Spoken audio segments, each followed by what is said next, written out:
The Feed. Covering the Stitcher app closing down with some historical context we know you've never heard. The Indie Pod Manifesto, Libsyn's advertised cast, and Twit deal. Oh my gosh. All about the new kid on the block. You know who we're talking about. Threads. You know Threads from Meta.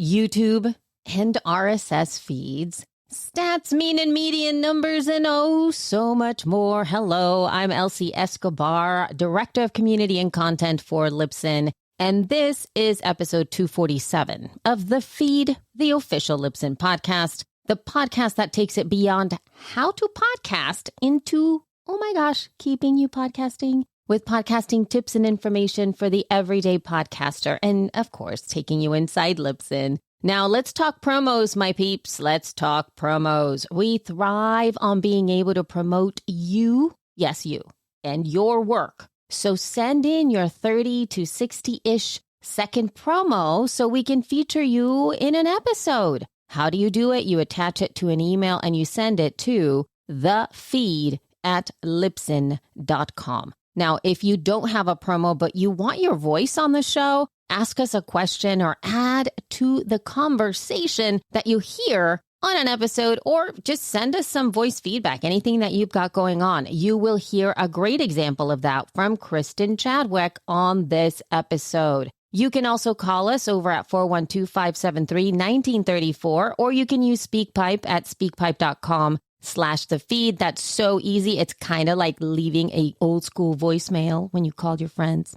All right. I look forward to hearing from you. All promos and feedback are first come, first serve. So the sooner you get in your info to me, the sooner I'll get you into our show notes queue. And now on to our main conversation with Rob Walsh, VP of Podcaster Relations at Libsyn, as well as my co-host right after our very first promo of this episode, which is Barriers to Entry.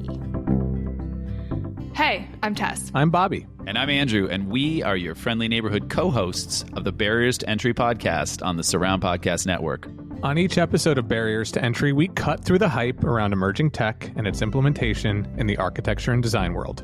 In this inaugural season, we've had a chance to talk to so many early adopters leading the charge in the A&D industry, like Principal at Hawken Architects, Matthias Holwich, CEO at Heller, John Edelman, and Crate and Barrel Head of Metaverse, Sebastian Brower. Wow, that is a great lineup of episodes to start with, and I'll let you all in on a little secret. We never stop recording. We're always looking for what's new and for what's hot. So search for Barriers to Entry on your favorite podcast app, smash or gently tap that follow button, and keep up with us for the summer of BTE and well beyond. You can also find us alongside some amazing podcasts on surroundpodcasts.com. That's podcasts with an S. Well plugged, Bobby. Well plugged. Hello, Rob. Good generic time of the day, Elsie. How are you? Oh, just peachy. We have 6 months left of 2023. The year is half over. The summer for my kids are half over. Oh my gosh. I need to do a quick shout out to my dad.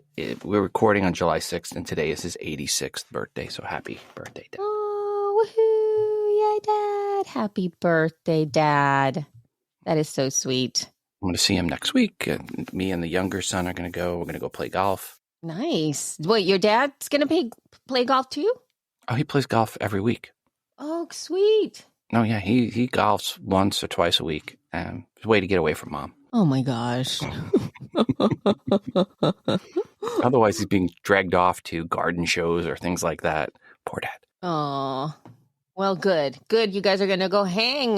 That's amazing. Yep. Oh, well, here we go. And I guess from happiness to maybe not so happiness. Shall we talk about Stitcher? Yes. Stitcher app will be closing down August 29th. Back in August 2016, Stitcher was 3.41% of our downloads. Apple was 53.8% that month. Mobile was 79% versus computer at 20.9%. And that was the best month for Stitcher for downloads while we monitored them directly, which goes back to July 2013 when I had broken them out on their own separate column. In May, I didn't run June numbers yet, but in May, Stitcher was 0.7% of our downloads. So Oh my God. 3.41 down to 0.7. That's a dive. Yes. And they sent out an email. Would you like to read the email from the Stitcher team? Yes. Quote, Dear Stitcher content creators, we have decided to discontinue operation of the Stitcher app and website effective August 29th, 2023. This includes our Stitcher Premium service. Your podcast will continue to be distributed on other platforms that are supported by Creator Connect. We thank you for giving us the opportunity over the last decade to offer the best possible podcast listening experience. Stitcher and the podcast ecosystem as a whole would not be where it is today without creators and networks like yours. We truly appreciate that you chose to distribute your shows on our platform. We realize this may be a significant change in how you distribute and market your podcast. To help with this transition, we have created some suggestions on how best to retain your Stitcher listener audience. Please see those below. Keep making great shows, the Stitcher team. So these are some questions. Their Q&A, yes. Yes, so it's like a little Q&A from the email. What does this mean to me? After August 29th, 2023, listeners will no longer be able to access your show on the Stitcher app. Most Stitcher websites pages will be redirected to our sister app, Pandora. No new listener data after August 29th will populate via Creator Connect or other hosting services. What does that mean for my listeners? On August 29th, 2023, the app may be opened, but listeners will no longer be able to access their show lists, downloads, preferences, or listening history. The app will not be available to download from the app stores. Most show pages on the Stitcher.com website will be redirected to our sister app, Pandora. Unquote. For me personally, the very sad news about the closing of Stitcher. Noah Chinook, who started Stitcher, I was his podcast consultant before he started Stitcher, going back to 2005, early 2005, actually. Woza. Yeah, I mean, we're talking back before even Apple Podcasts launched. I was his consultant.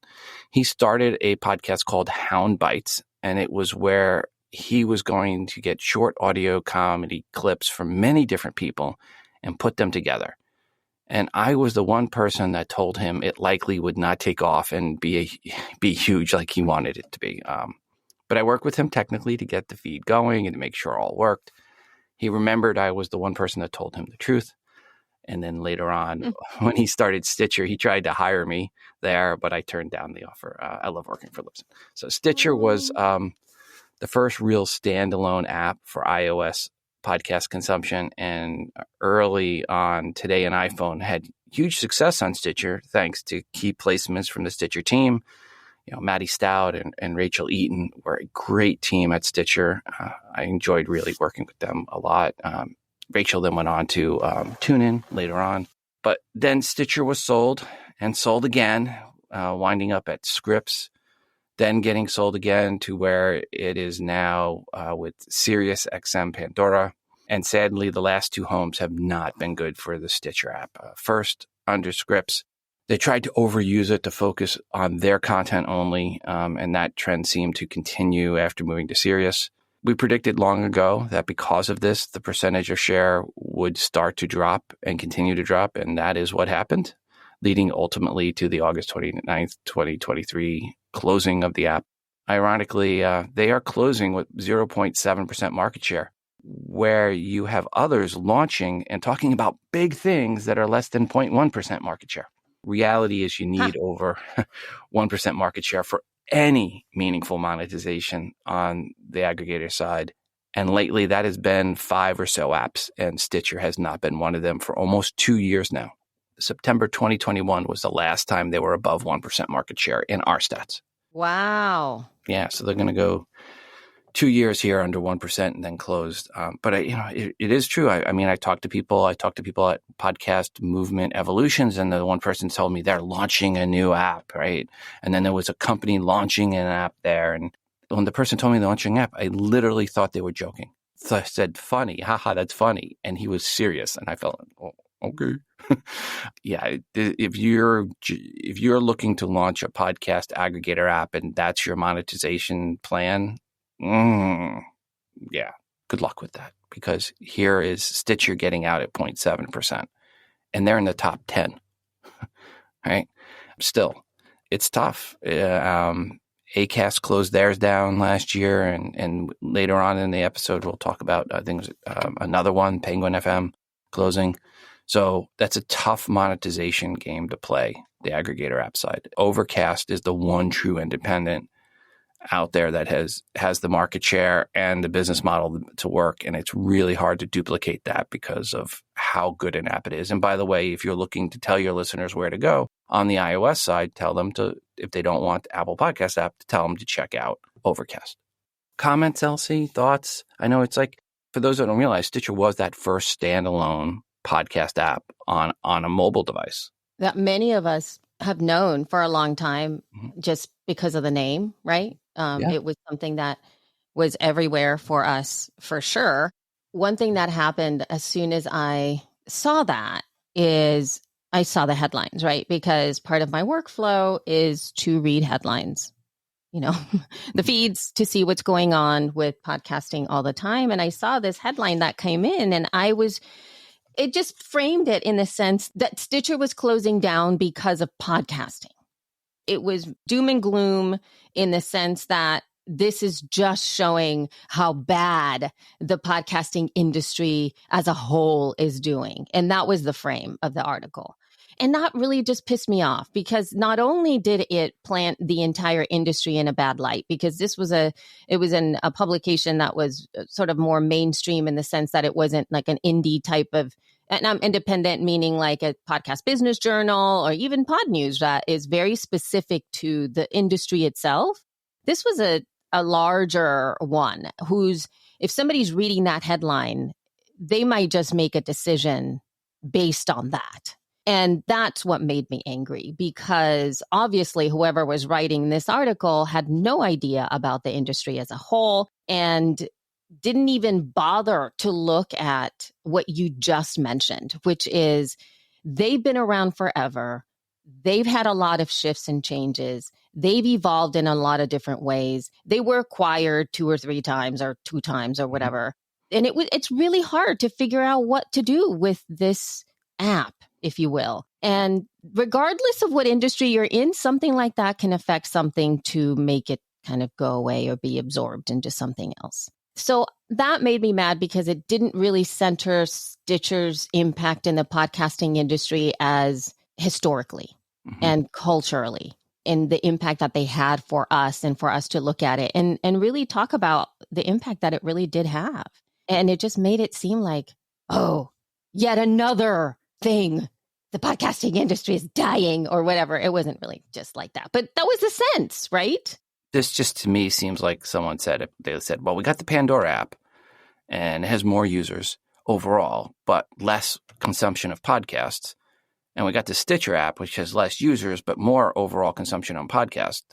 But we're making money from Pandora. So why don't we just close the Stitcher app and force people over to Pandora? And then that'll pump up Pandora. So it'll be interesting to see what happens to Pandora's market share in the space, because Stitcher was 0.7 and Pandora is like 0.2, 0.3% or less. So it'll be interesting to see where Pandora's percentage goes to here in the next 6 months.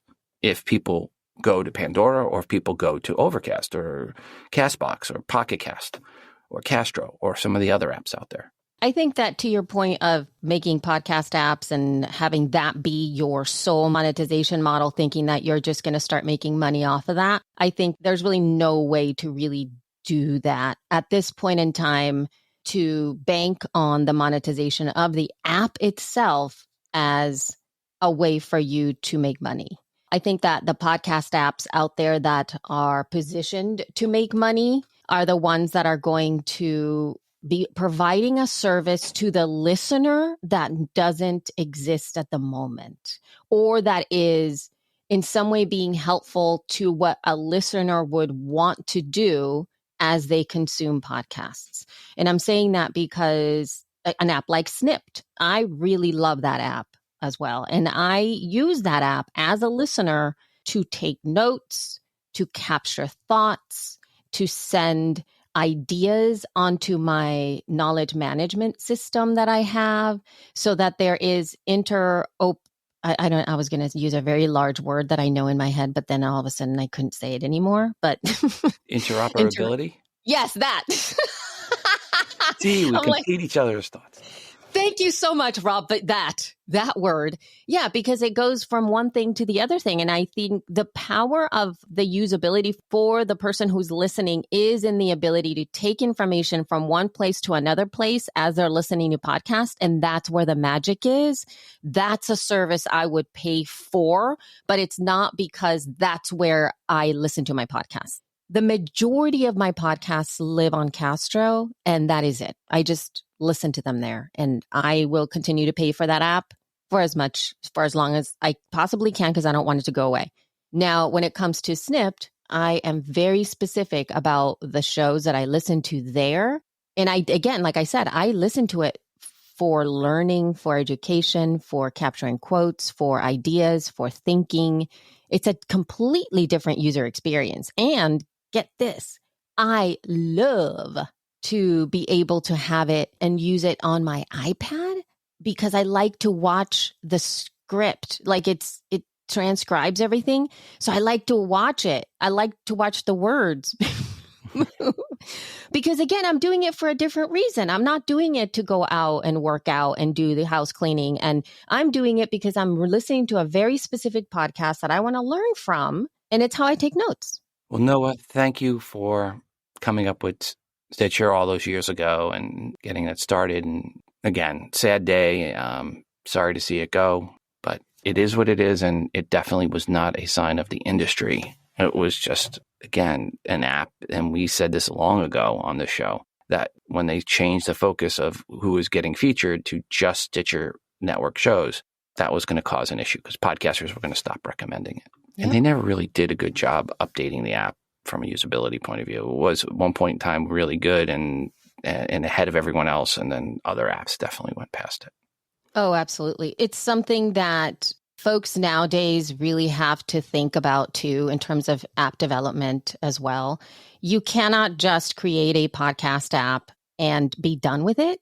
So if you're thinking of doing that either for an existing company that wants to add an app component to the mix, you really do have to have a team in there communicating with the folks who are actually consuming it and iterating and expanding on it. I mean, I'm involved with the Castro beta. They went a little bit MIA there for a little bit, but they're back at it.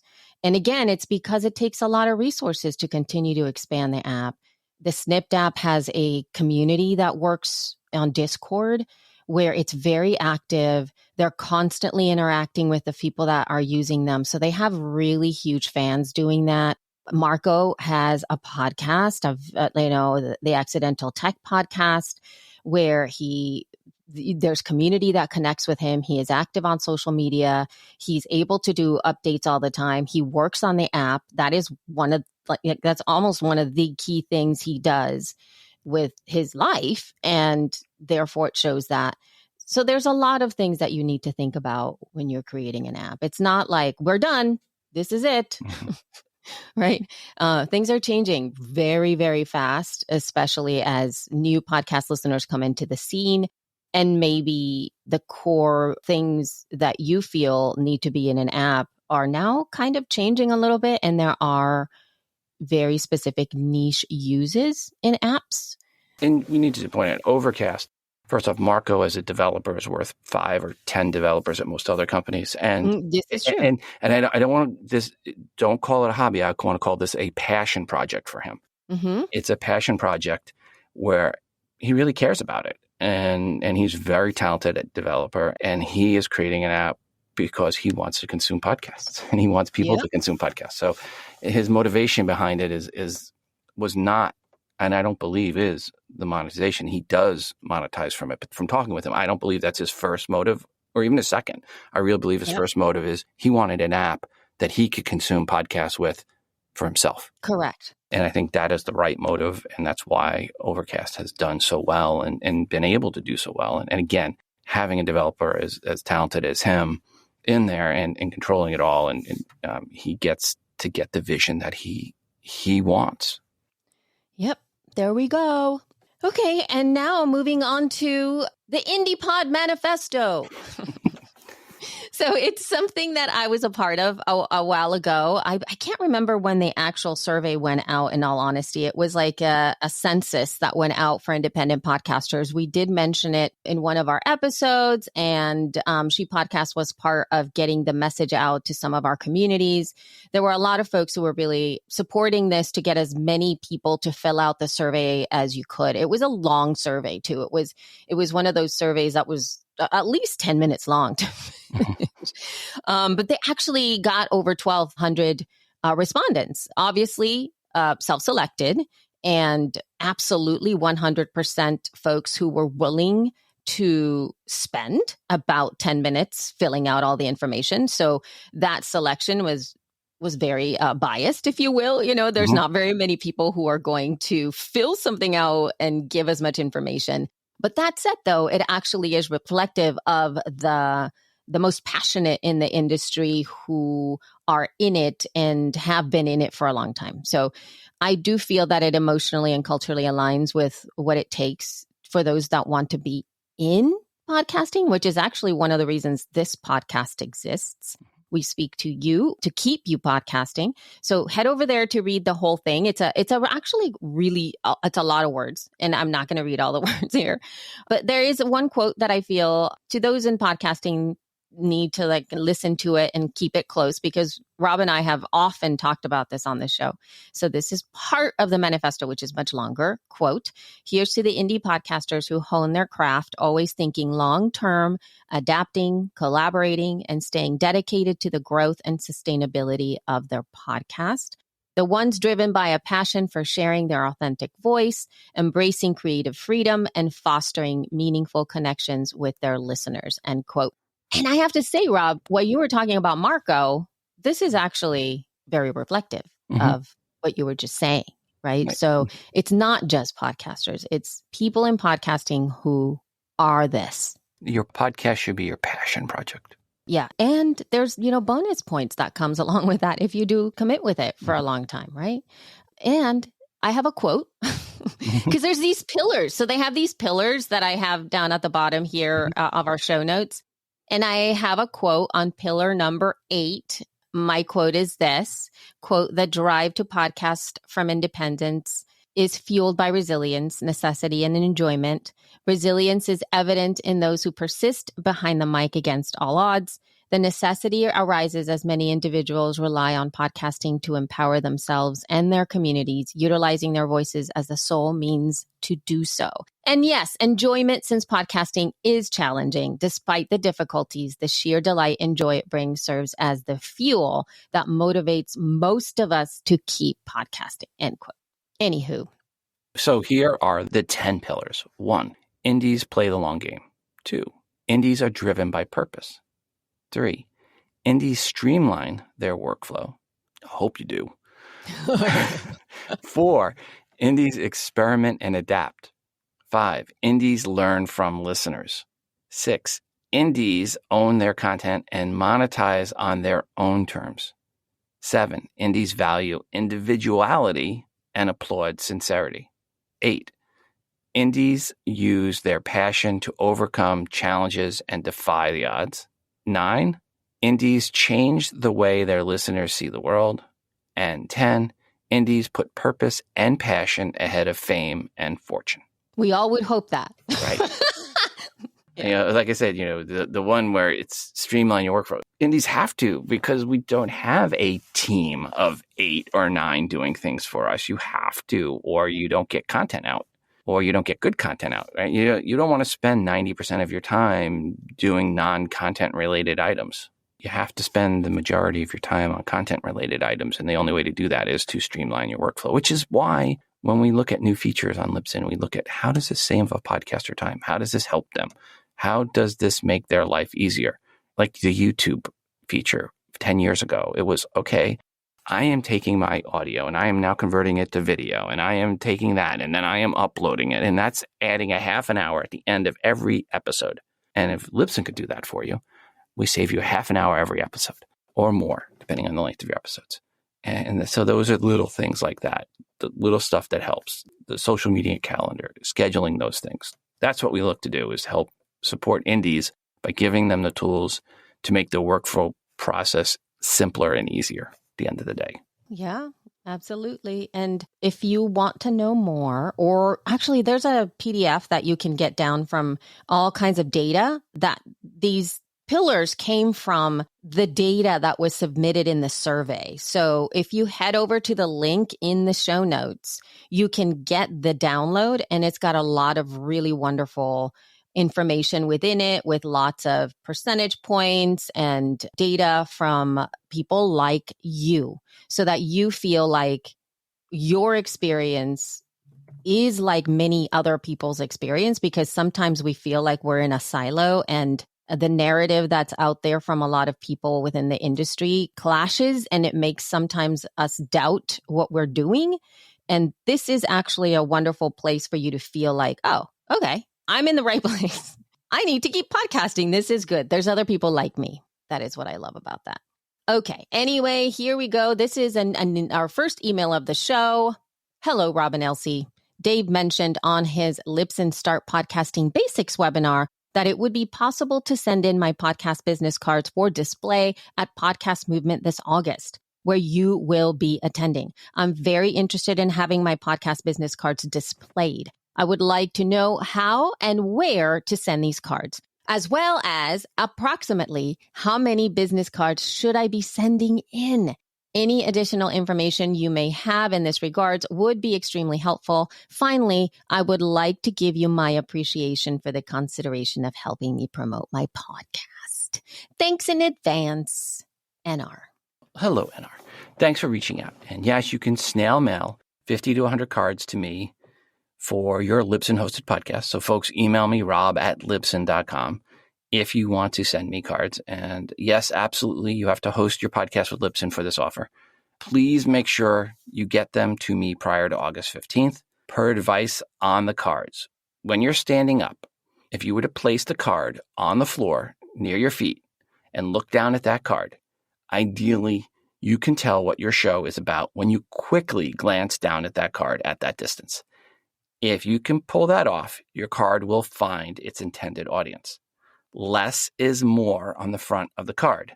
On the back, you can give details galore on where to find the show and other info.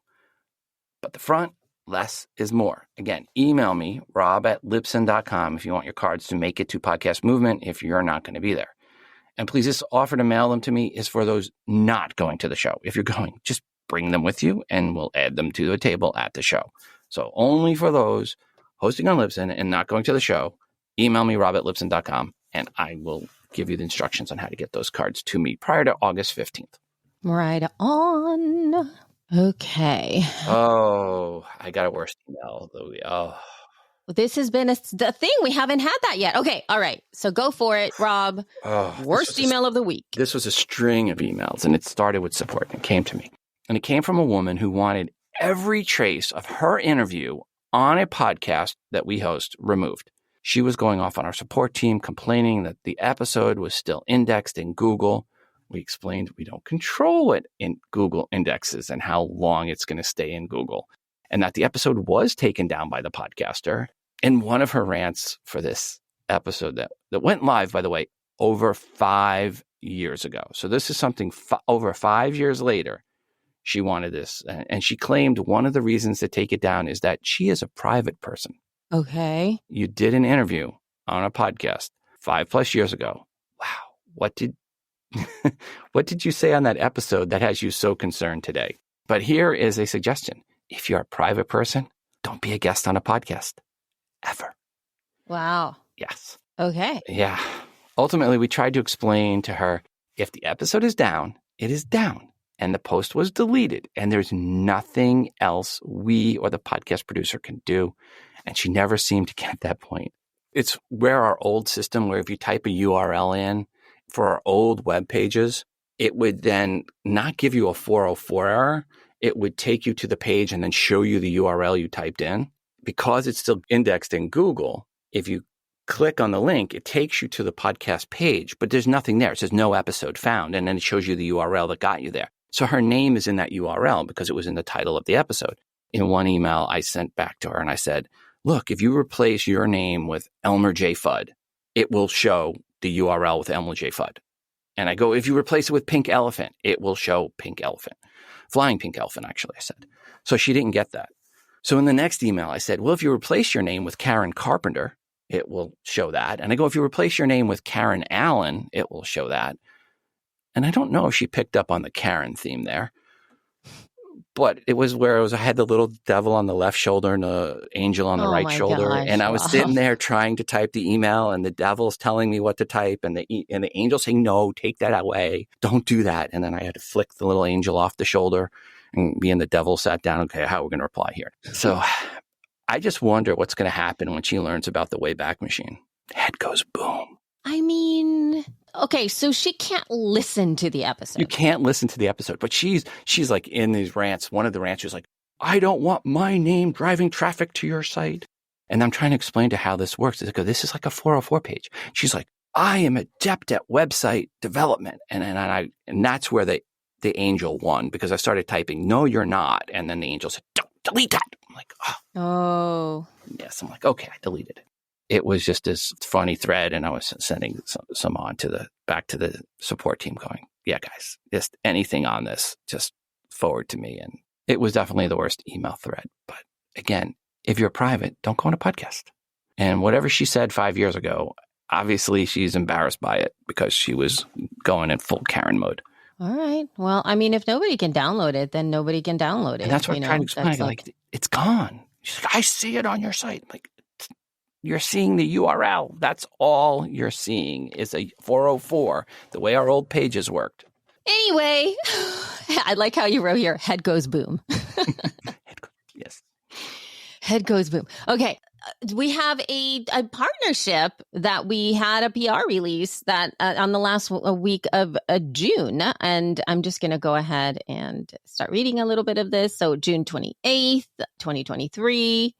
Libsyn Syndication, Inc., the leading all-in-one podcasting platform for creators and advertisers, today announced an advertising partnership between Libsyn's AdvertiseCast, the industry's premier podcast advertising marketplace that connects advertisers with podcasters, and Twit.tv, This Week in Tech, one of the world's first all-tech podcast networks. We are thrilled to be chosen as a trusted advertising partner by Twit.tv, a pioneering force in technology news podcasts, says Trevor Smithlin, head of publisher relations at Libsyn's AdvertiseCast. Twit.tv's commitment to deliver high-quality, informative, and engagement tech content aligns with our mission of connecting advertisers with premium podcast inventory.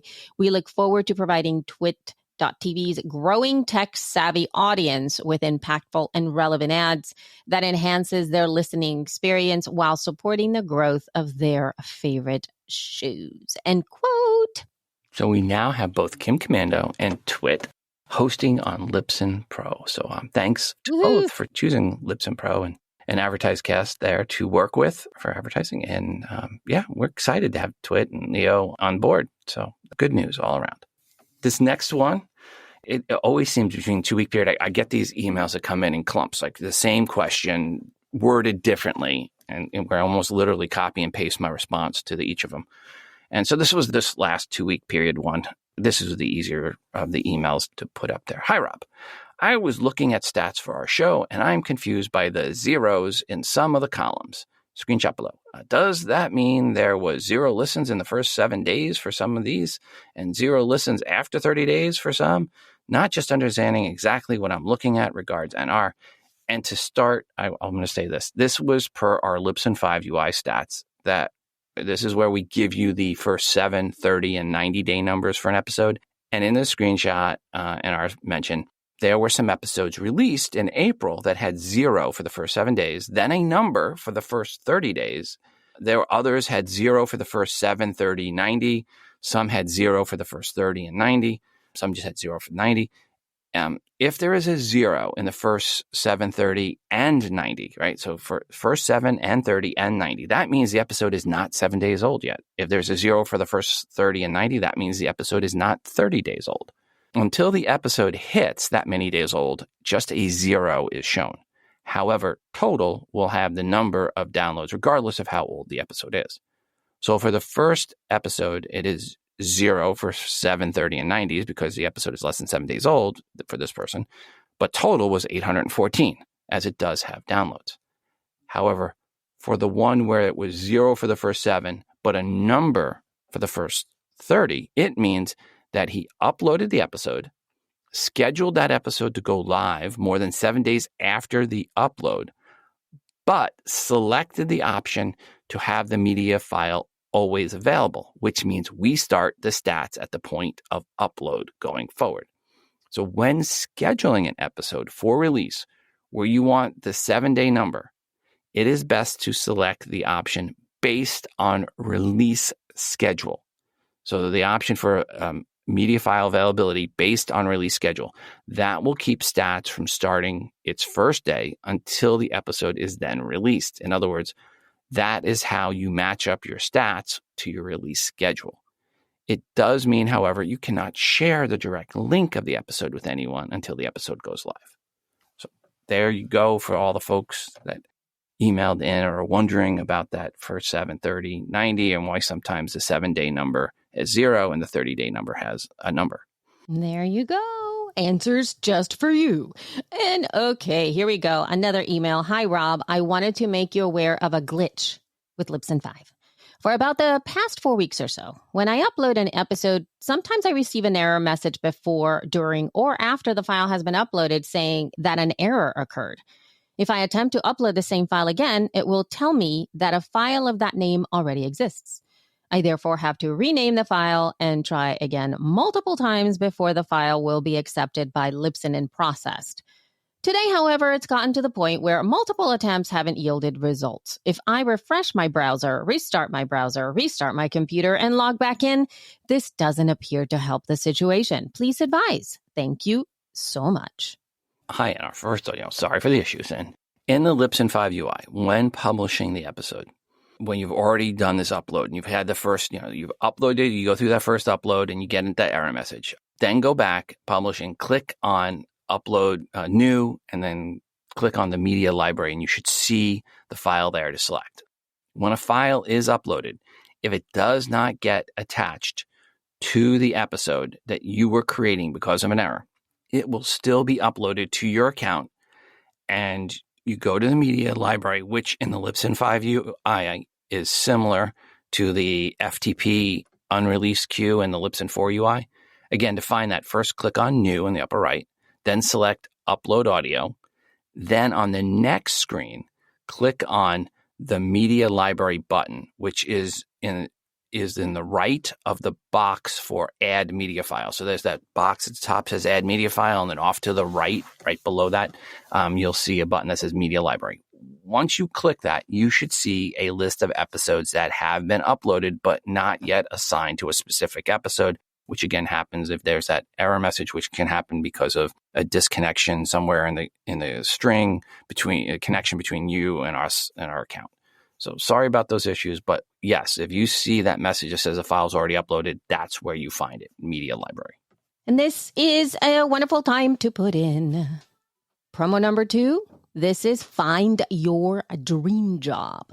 Are you looking for practical job search advice you can use right away? Check out Find Your Dream Job. It's the weekly career advice podcast that helps you get hired, have the career you want, and make a difference in life. I'm the host, Mac Pritchard. I'm also the founder of Mac's List.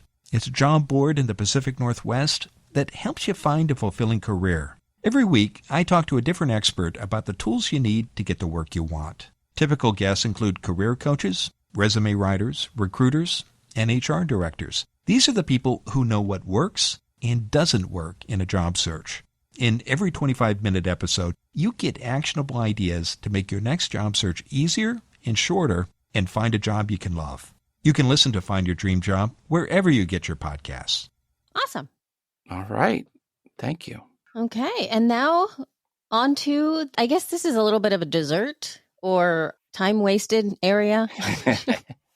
Where do dopamine hits? No. Okay. It's an ongoing series of, okay, what can you do other than Twitter, right? So, Yes. So Threads app from Meta/Instagram launched last week when you hear this episode, which is another Twitter competitor. When you sign up with this new app, it will ask if you want to log in with your Instagram account and then allow you to follow the same people as you follow on Instagram. On Instagram, by the way, I go by the user ID Today in iOS, one word, so Today in iOS. So that is what I'm using on Threads. I did see one post from that Jason Howell, which said this, quote, I find it really interesting that everyone hated Zuckerberg and felt icky using Facebook, and then hated Musk and felt icky using Twitter. And now it's like, hey, Threads just launched by Meta. Let's go. And I say this while fully admitting that I'm one of them. Do we even care anymore? Unquote. Yep, that about sums it up. So, Yep. And Elsie, I saw that you put up the first thread for the Libsyn account, and it was about 2 minutes after I put up my first thread. So it was like just funny that we both got in there at the same time and we're posting. So great minds think alike. Totally. I know. So we are Libsyn. The Libsyn account is on Threads. So if you want to follow us, I actually don't even know if it's, I haven't even tested this out. I believe it's probably going to be libsyn.threads.net. I have to put that in the computer right now just because to see if it actually works. No, it does not do that. Okay. So it is at threads.net. So interestingly, I went to threads.net on the browser and it has this I don't even know what it is. It's like stars, like everywhere. It's very pretty and universe. And then it's got a little QR code on the bottom right. And then so it forces you to go onto the app itself. So you have to do that. But definitely find us in there. You can, if you do a search inside of the Threads app, you can find Libsyn. It would be amazing if you followed Libsyn. That would be great. I am also there as the Elsie Escobar. So I'll put links once we get whatever that link is, Rob, if we can figure out what that is. Once you share your profile with me, and I will put all those links in the show notes so that you guys can follow us there. I think it's threads.net at Libsyn. And let's see if I get rid of this stuff after that. So I think that's all it is. It's www.threads.net/@Libsyn. Okay, so it's using that little like that's the new little symbol. Oh, there it is. You're right. Yep, that's it. So it's kind of like the way that YouTube is doing that too. YouTube.com/@Libsyn. I can't remember what other one is using that @ signal or sign inside of the URL. So threads.net/Libsyn, and you can find us all there. We can very easily be able to find those there. It seems like a cool little place to be there, but absolutely, it's one of those things where there are so many apps, and we've been talking about so much of that within this podcast as well. Interestingly enough, yes, I do not engage with Facebook. I hate Facebook so much, and I didn't really want to be in it for so long. Twitter was where I went, and Twitter is just no longer the same place that it used to be. Like, it just is not, and I kind of don't want to be there anymore. There's just too much craziness that has happened, and it doesn't feel like it used to feel at all. I don't know if you guys have ever experienced that when you were headed to your favorite coffee shop or restaurant or something like that, and it just kept changing and changing and changing, and there came a point where you just kind of said, oh, you know what, Rob? Great. I mean, for those of us who go to Whole Foods, this is my experience. We used to go to Whole Foods and sit at Whole Foods as a fam. Like, Randy and I had literally our entire courtship at Whole Foods. So we would just eat there all the time and cuddle on the benches. Maybe it's a little too TMI there. And it was amazing. Such yummy food and just relaxing time shopping and eating. And now, because there's so many people, sending shopping, and there's people that are shopping for you. And now everything is about the shopping, and everybody's coming in there, like all the people who deliver the food. There's no room. They've taken away all of the seating sections. That's what Twitter feels like. Well, I'm going to say this. If you know me, I am an Ira Glass of free speecher, and Twitter is still the place for free speech. I'm a big proponent on that. And I'm interested to see how Threads holds up on the free speech side, or if they're going to have a ban hammer down and be throttling things. I mean, even YouTube recently just took down the Theo Von episode with Roseanne Barr because they had a segment in there where they were talking about the issue of censorship, and they took down that because they don't understand sarcasm. So I thought that was rather ironic for YouTube to take down an episode for a segment that was all about censorship. And I'm interested to see where Threads goes on that front. We just had the Supreme Court say now the government agencies can't talk to social media companies anymore about this, which I think is a good thing. I saw an NPR article that said it was a bad thing. I'm like, no, it's not a bad thing. And then they were like, well, Democrats believe that. BS, NPR. You do not speak for all Democrats. I'm going to just tell you that right now, NPR, because I want to go on a little rant here.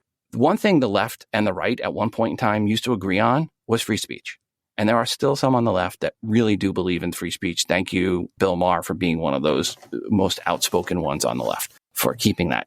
When one side starts talking about censorship of the other side, they forget that the pendulum swings back the other way, and they're going to be censored at some point.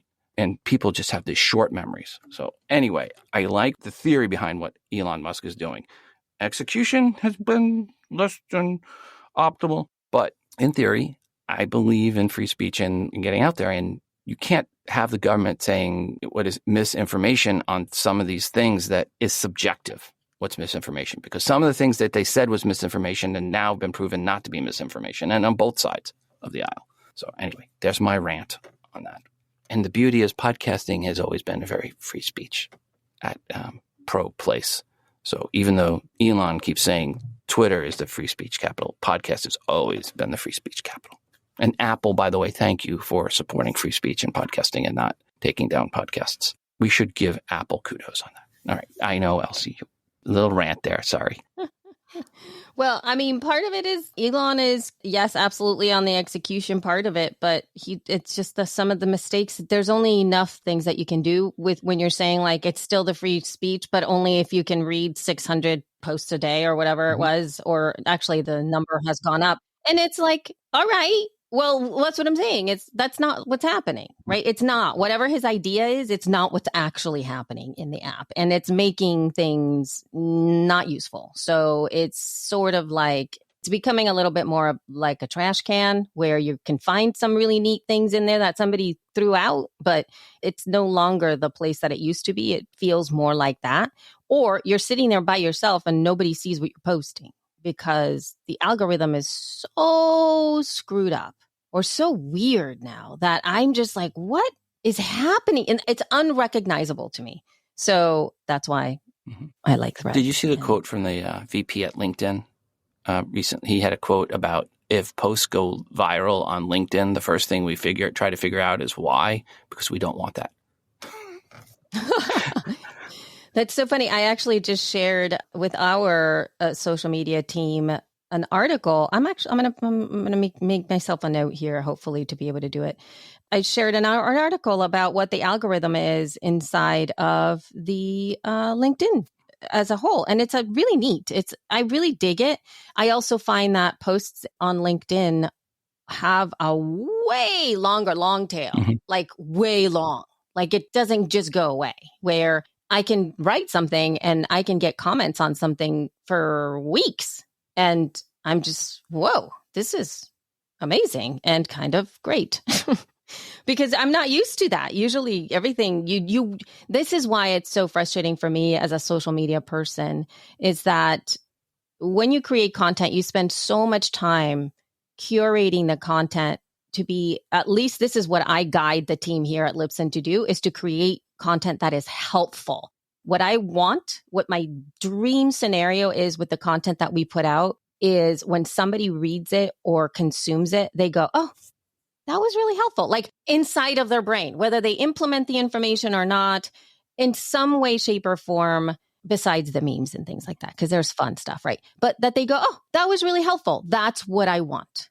And it really is so frustrating when you're putting content that takes that much more time and that much time and attention. And it's like, relevant for seconds and only seen by 5 people.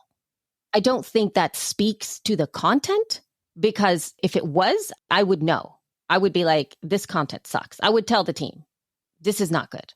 But we have solid content. And it's incredibly frustrating to see it, that you need to behave in ways that feeds the beast of mindlessness and meaninglessness for things to be seen. And I just don't abide by that. So anywho, that's my rant. Yes. And I follow people that host with us. So I'm following people on all sides of the spectrum. So my Twitter feed is sometimes very confusing. I'm just going to look at sports stuff today. Just going to see what happened to Obi Toppin. He's with the Pacers now. All right, great. Him and Halliburton, right. That's sometimes I'm just like, I got to close down. I agree with you. Sometimes it can be a little bit of cesspoolish over there, which, by the way, I love LinkedIn because I never see that stuff. LinkedIn, usually when I'm looking through my threads, at least when I'm looking at what's going on, the people I follow, it's usually some really good, valuable information. I think we agree. LinkedIn, yay. I think we agree. I know. LinkedIn, yay. All right. So now that we're moving on from where LinkedIn is one, social media, let's play some audio feedback about YouTube. YouTube and RSS. Here we go. Yes. Hey, Rob and Elsie. Kristen Chadwick here with Holistic Podcasting, podcast coaching for female entrepreneurs. I have a question for you that I'm curious if you know the answer or know the future. I have a client who is a current YouTuber, but she is not a podcaster yet. She is asking if YouTube will ever have the option to create an RSS feed. We know that YouTube has podcasts now, quote unquote, but will it ever have RSS feeds for people to easily create their YouTube channel into a podcast? All right. Thanks. Bye.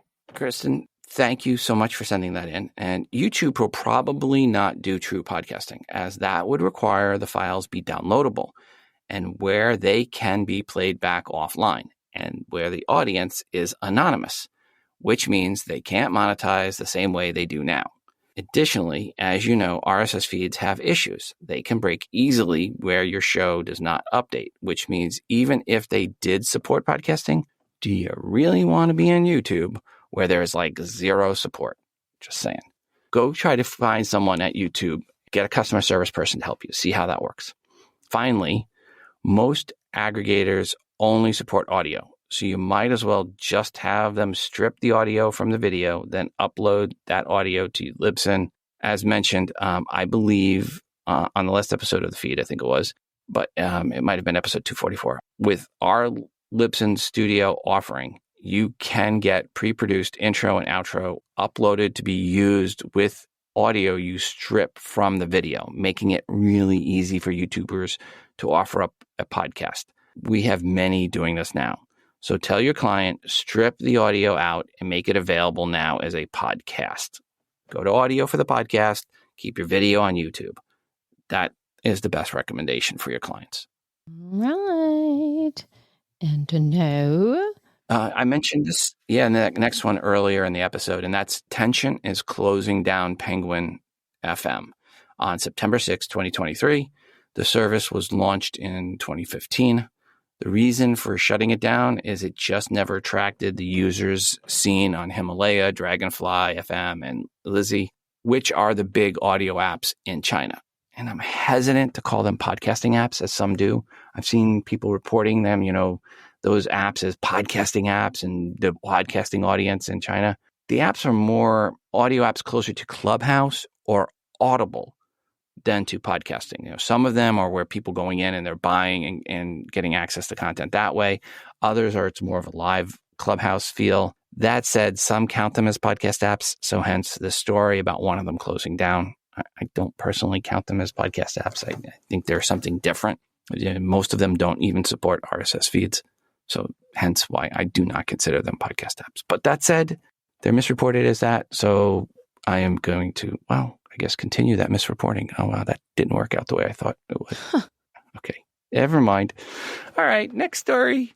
Next story. Oh my God. All right. So just because we've already told you need to follow Libsyn on Threads. And now I'm actually really wanting to start to play around with the community feature and YouTube.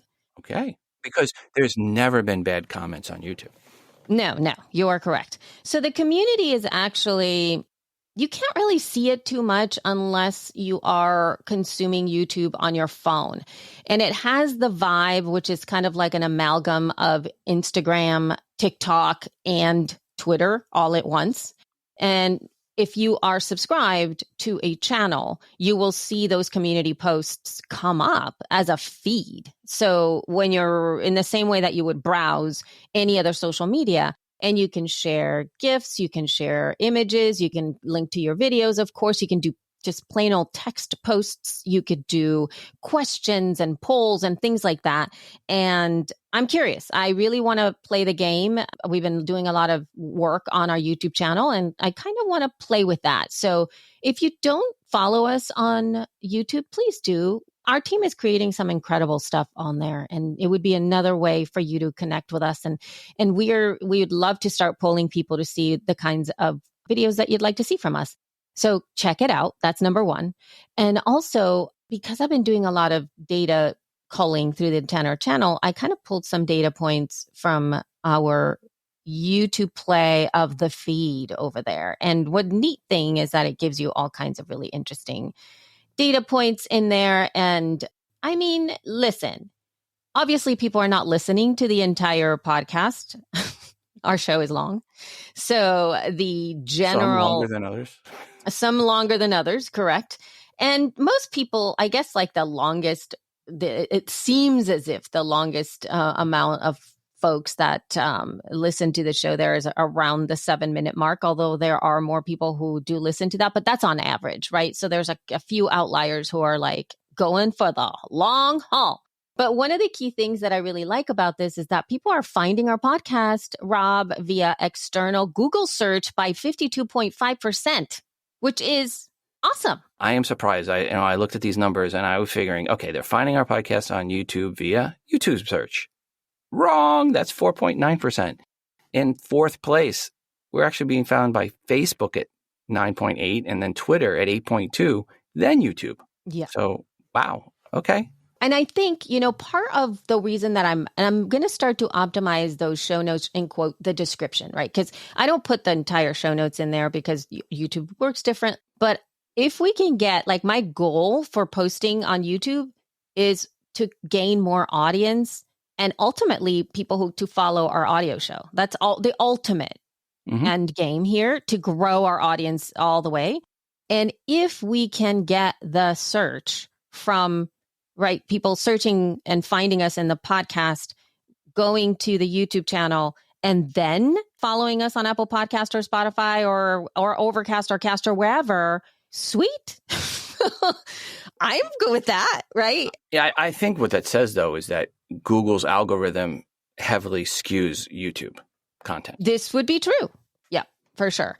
There were a couple of other things that from some of the data points in there in terms of like the device type that people are using to like views, right?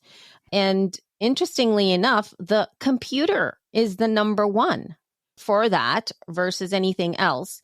And I was very impressed by the average view duration for TV, which is number 4. I don't even know what that is. Like TV, like I'm like, what? 7 minutes? People putting us on TV?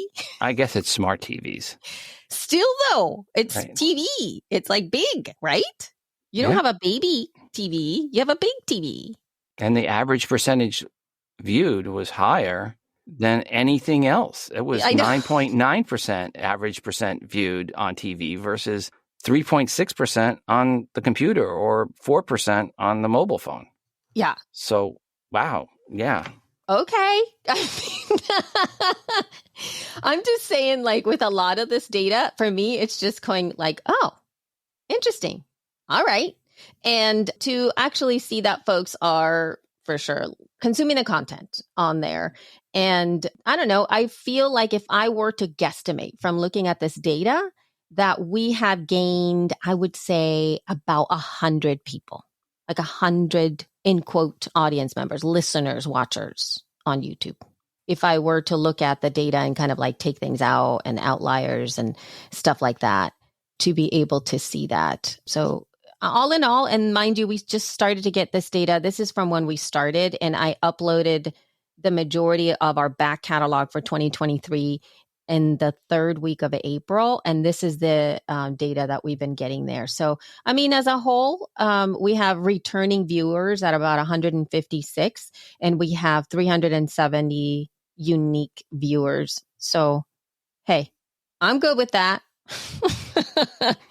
Yeah. I don't have any other expectations other than that, to just get the word out. After looking at the data, it made me realize, I've always been recommending just get your podcast up on YouTube so people discover you through YouTube. But realizing that over 50% were coming from Google search, it made me realize how important it is to be up on YouTube just so that you optimize better for Google search. I mean, if Google's going to push their algorithm to over-index YouTube, which clearly is happening here, then yeah, you want to be on YouTube just to better optimize your placement in Google search. And then again, like you said, people find us there. It doesn't matter how they get to it, right? They get to it if they find us.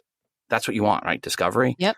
And if they discover us, ultimately, if they like it, there's much easier ways for them to consume the content. We talk about it all the time. Eventually, they'll figure out, hey, go to Overcast or Castro or Apple Podcasts app or Spotify or wherever it is that they're consuming and consume the content. So there's another reason to make sure your content's up on YouTube is Google search, which hadn't been using that as a reason to tell people. But now I'm going to include that in there. Yep. And I mean, mind you, we do and have worked hard to be able to get the right descriptions, and we're still going to be tweaking and doing things in there to bring more awareness to it in a lot of different ways. So it's, for us, it's really just a test, but it's really nice to see that there's more, right? So the end, that is all. I have zero expectations that people are going to be like, oh, the latest episode of the feed is out, let me just consume the whole thing on YouTube. Like, I don't have those expectations. I want them to be an opportunity for reference, for sharing the show with somebody else,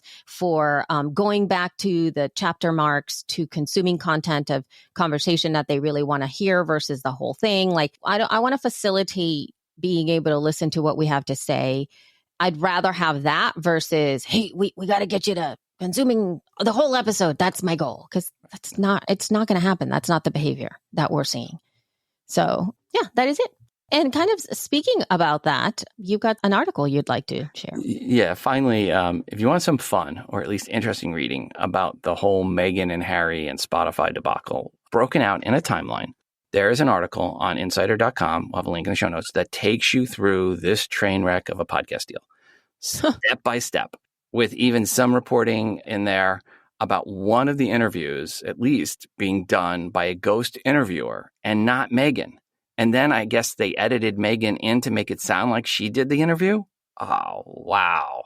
Again, a fun read on this train wreck. And per that reporting, I guess one of the guests had complimented on social media a certain other person as a great interviewer, but the interview was with Meghan when you hear the audio. So I've heard of ghost writers. Like, now we can say ghost interviewers. So one person does the interview and then they edit in the other person to make it sound like they were the interviewer. I think in podcasting, and now it's a thing. I mean, that did happen. That happens all the time on TV. I know, that happens all the time on TV. Podcasting is supposed to be authentic. And then you wonder why it does. Yeah. Again, train wreck, timeline, insider.com. Thank you. Thank you for the fun read. Oh my gosh. All right. Well, there you have it. You learn what not to do. Let me just say, you learn a lot of things of what not to do by reading this article.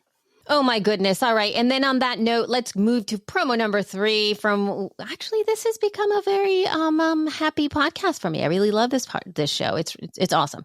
This is Q Points. If you love Black music, you got to check out Q Points. I'm Sir Daniel, and I'm a DJ. I'm J. Ray, a lover of Black music history. Join us as two music heads give you the lowdown on everything from the dopest MCs to hip-hop and fashion. Listen to Q Points on your favorite podcast platform and check out our website at qpoints.com. That's QUEUE points.com. All right. All right. And speaking of queue, what do you have left in your queue for promos? Oh my gosh, we need more promos, everybody. I've expanded the time a little bit from 30 to about 60-ish second promos. So if you've got one, send it over. Send it the feed at Libsyn.com. And Chris from Amateur Traveler, thank you. We got yours. It'll be up shortly. Okay. All right. Stats. Median and mean. Let's get into those right now to see how your show measures up or your client's show. And the median mean numbers are based on all episodes released on Libsyn and Libsyn Pro in the month of May, with downloads measured until the end of June. On average, each file was about 45 days old. This is, again, per all shows hosted on Libsyn, Libsyn Pro, and any of our associated brandings on that. The median number for May was 152. That's up a smidge from April's 150. The adjusted mean, the average, where I throw out the top 0.5% and any files with 3 or less downloads, the adjusted mean for May was 1,377, down a smidge from April when it was 1,387. 6.8% of all downloads for episodes released in May were in the 5K range or greater for downloads. That is the magical number some advertisers look for downloads for campaigns, and it was actually the identical number as April, 6.8%. And here are some numbers to measure against. And to put things in perspective, if your episodes are getting 152 downloads after 30 days, you are better than half the shows. If you're getting 500 downloads, you are better than 69.4% of the shows, or it puts you in the top 30.6%. If you are getting more than 1,200, you're better than 80%. More than 3,000, better than 90%. More than 7,200, better than 95%. More than 17,000, you're better than 98%. And more than 30,000, you're better than 99% of the shows. And for the most part, May numbers were down a smidge, up a smidge versus April. There was pretty much right on par. Some were up a little, some were down a little, but overall kind of seemed like a flat month versus April. And we'll see how June's numbers turn out. And then finally, where have we been? Well, I had mentioned I was going to go see Christopher Titus, and I did. Me and my wife went and saw Christopher Titus live here in Nashville. It was a great show. He is a really great comedian. I mean, I loved watching him, his presence on stage, how he moved, how he walked. And he was funny as all get up. And I was lucky enough to hang out with him and Bombshell Ray after the show, along with Andrew, the owner of Zany's Comedy Club. And it was really nice. And they have some plans for podcasting. And it was really great talking with Andrew and just to see, talk to him about comedians and podcasting and how the two really how it's such a symbiotic relationship today between comedians and podcasting. As a comedian, you really need to also have a podcast to be a successful comedian today. So just something to think about. Just telling you, if you want to be a comedian, start your podcast. Any place that you were at in the last couple of weeks? We actually did our live event for June. It was called Unapologetic, Being Black and Queer and Podcasting. Obviously, I am neither of those things.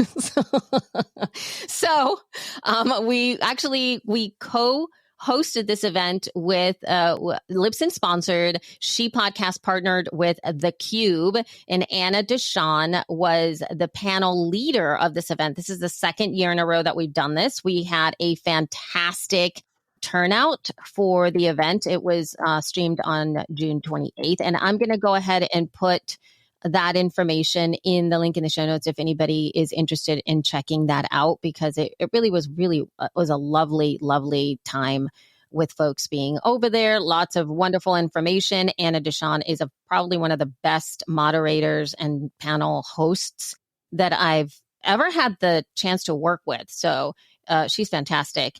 And it also featured Shauna Summers and Chris Chasen from Bad Queers and Travell Anderson from the Fanti podcast, Fanti podcast.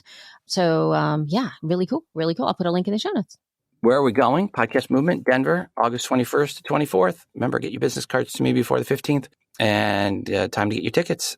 I'll be speaking there as well. Yes, that marketing advice for your podcast is BS 2023. That session, Podcast Movement in Denver. And speaking of speaking, there's a call for speakers right now for PodFest in January. Not the call for speakers going to January. The call for speakers is now. And if you want to speak in January at PodFest, now's the time to go and submit your speaker presentation request. And we have a few other places we're going in 2023, and we'll get to them shortly. So folks, check your calendars, though, again, on Podcast Movement, and hope to see you there in Denver. We're going to have quite a few people from Libsyn there. I was looking at the list, and it's at least 15 and growing. So we're going to have a big team there from the Libsyn family in Denver. Nice. Right on.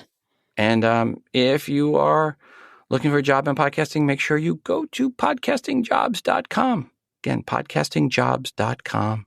We have some openings there for potential employees. Love, love, love. All right. To end this episode, don't forget to send your feedback for anything we did or did not mention on this episode. You can record that feedback and email to us, thefeed@libsyn.com, or you can call us 412-573-1934, or you can use SpeakPipe at speakpipe.com/thefeed. And that rounds us out. Happy 4th of July. Thank you. And we will chat with you in a couple of weeks. Ciao. Bye.